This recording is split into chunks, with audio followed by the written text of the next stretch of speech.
നമസ്കാരം. വളരെ പ്രധാനപ്പെട്ട ഒരു വാർത്തയിലേക്കാണ് ശ്രദ്ധ ക്ഷണിക്കുന്നുള്ളത്. ഏറെ വിവാദമായ അയോധ്യ രാമക്ഷേത്ര ഭൂമി എന്ന് അവകാശപ്പെടുന്ന BHPയും ശിവസേനയും ഒന്നിച്ച് അയോധ്യ ഭൂമിയിലേക്ക് 3 ലക്ഷത്തോളം വരുന്ന ആളുകളുമായി കടന്നു വന്നപ്പോൾ അയോധ്യ പ്രദേശത്തുള്ള മുസ്ലിം കുടുംബങ്ങൾ കൂട്ടപ്പലായനം ചെയ്യുന്ന ഒരവസ്ഥയിലേക്കാണ് സ്ഥിതിഗതികൾ കടന്നു വരുന്നത്. ചുറ്റുപാടുമുള്ള മുസ്ലിം കുടുംബങ്ങൾക്ക് സുരക്ഷിതത്വമില്ല എന്നും 1992 ഡിസംബർ 6 ആവർത്തിക്കുമെന്ന ഒരു ഭീതിയിലുമാണ് അവർ കൂട്ടപലായനം ചെയ്യാൻ മുതിരുന്നത്.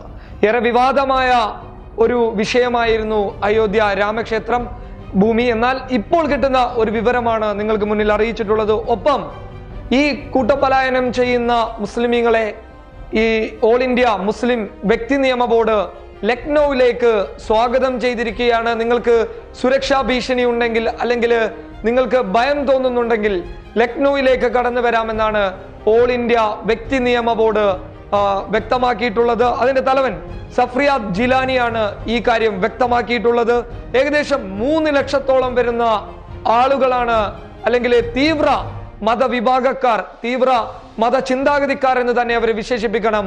അത്തരത്തിലുള്ള ആളുകളാണ് അയോധ്യയിൽ ഇപ്പോൾ തമ്പടിച്ചിട്ടുള്ളത്.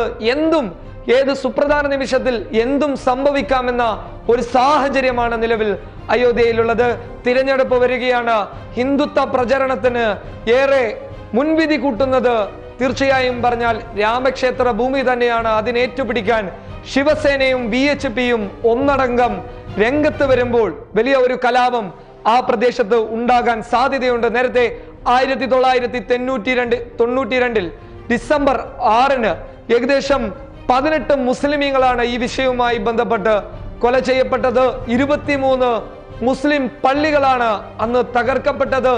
അതേ ആളുകളുടെ പിൻഗാമികൾ തന്നെയാണ് ഇന്ന് അയോധ്യയിൽ വന്നിട്ടുള്ളത്. അതുകൊണ്ട് തന്നെ അവിടെ നിന്ന് പലായനം ചെയ്യുന്ന ആളുകൾക്ക് ശക്തമായ സംരക്ഷണം ഏർപ്പെടുത്തുമെന്നാണ് സഫ്രിയാദ് ജിലാനി, അതായത് ഓൾ ഇന്ത്യ മുസ്ലിം വ്യക്തി നിയമ ബോർഡിന്റെ തലവൻ സഫ്രിയാദ് ജിലാനി പറഞ്ഞിട്ടുള്ളത്. ഇത് വളരെ സുപ്രധാനപരമായ ഒരു വാർത്ത തന്നെയാണ്.